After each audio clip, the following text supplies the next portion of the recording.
Hey there, Nate here again with the Volunteer Tech Vlog presented by Live Sound 101. And good morning and good day to students of audio and video technology in my local community and around the world. This is where I drive around and talk shop about technology and being a volunteer.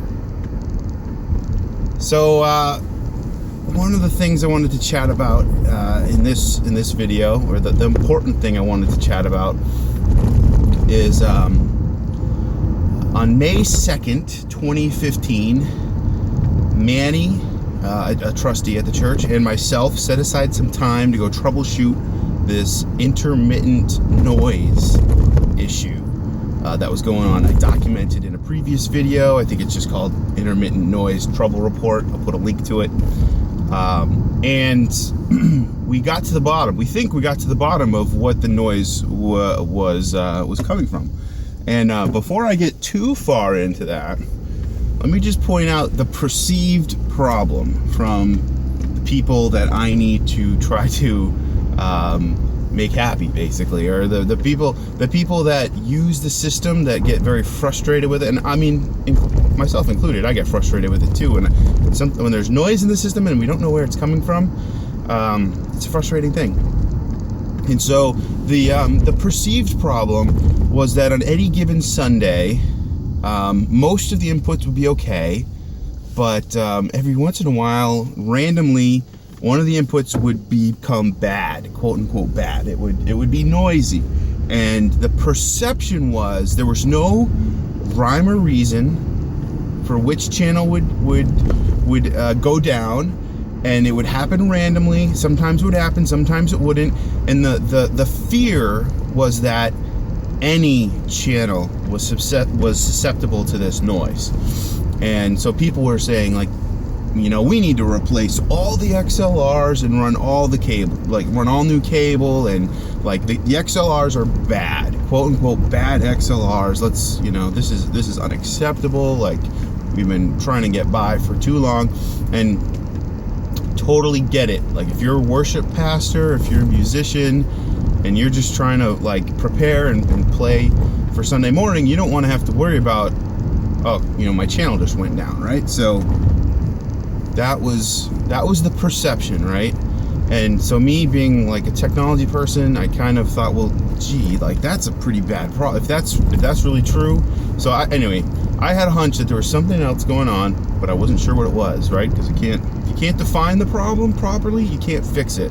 So properly diagnosing a problem is a huge step in the right direction, right? So we had to set aside time, about 4 hours on a Saturday morning, to just go through, pull apart some floor boxes and some wall plates, and, you know, see what was back there. And we did find a lot of sloppily, you know, soldered, not so much soldered, but just kind of like cable management behind these things were kind of, it wasn't like, you know, an A+ job on the installation part, but it also worked. So there was actually only one channel where it was bad, and by bad, it just didn't work.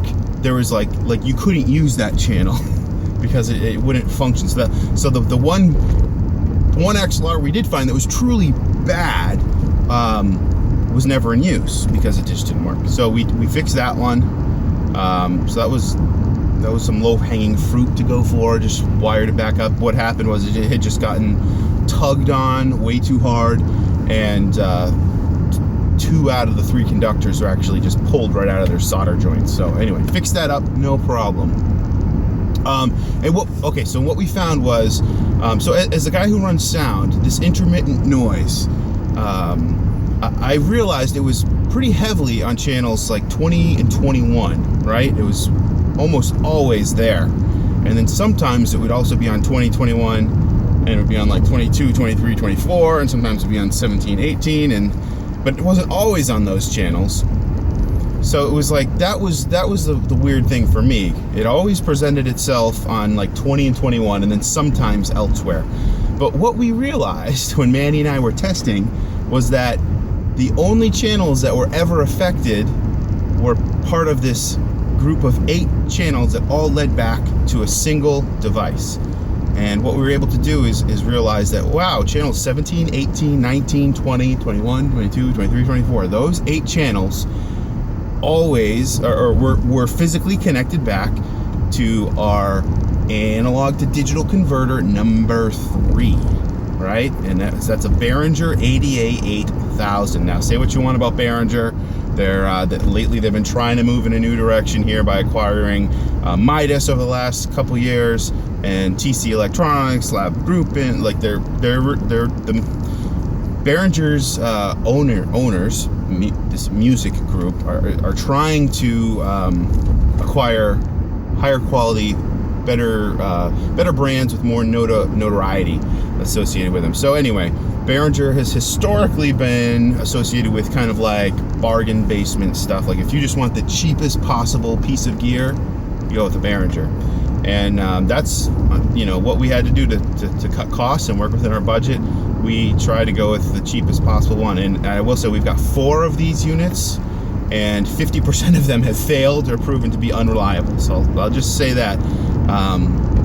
We replaced one of them about a year ago, and now what we found in our testing on May 2nd was that a second one has gone bad, or just is not reliable and presents this intermittent noise.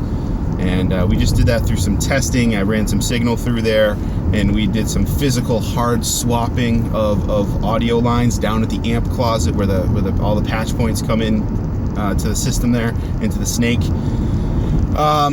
And we were able to isolate that noise, and we switched everything. We switched the noisy inputs basically into channels 1 and 2, and channel 1 and 2 were pristine the whole time. So really feel confident that we got down to the bottom of this intermittent noise, and we didn't have to waste or spend money that would have been wasted on replacing XLRs or tie lines yet. I mean, it might be a good idea to replace those at some point, but the point was, fixing those wouldn't have solved our problem, and we don't need to spend money on that right now. So I think that is where I add value to the team, because I add value to the church and the volunteer tech team, is because I can diagnose those problems and help make decisions and give people information in the church to make decisions that essentially save the church money. So anyway, there's my report for our testing session. Great job, Manny. Thank you for testing the system with me.